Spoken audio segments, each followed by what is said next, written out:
So when you look at members of the energy intensive users group, what does worst case scenario planning look like for the winter coming in the UK?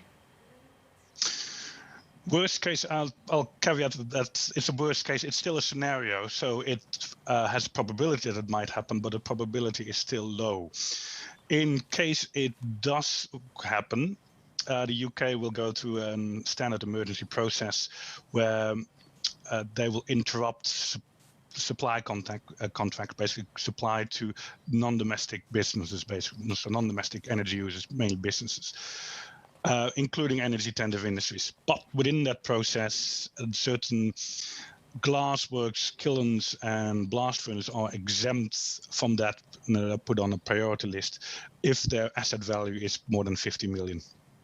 So they will not be interrupted in the first. Yep.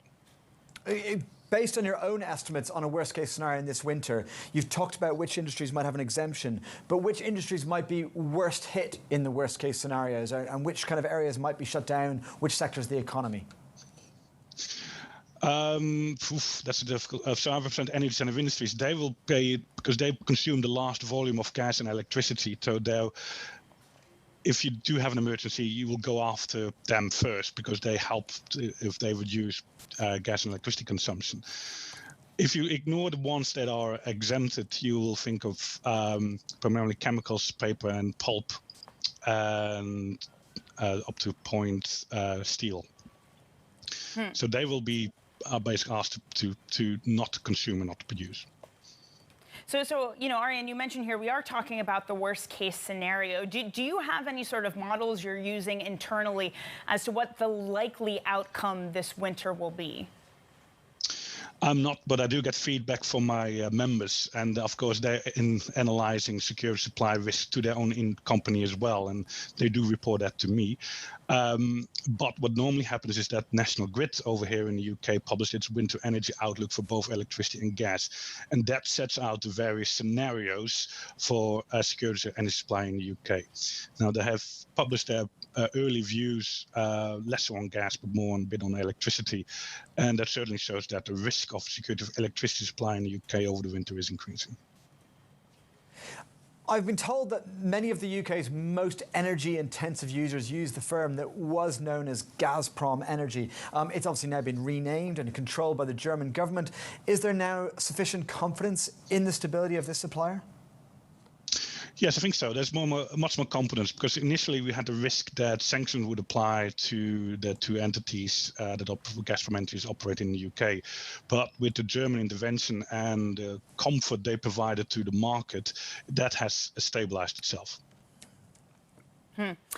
We also have, Arjan, the Labour Party proposing extending the gas and oil tax windfall tax, rather, if I can get my words straight.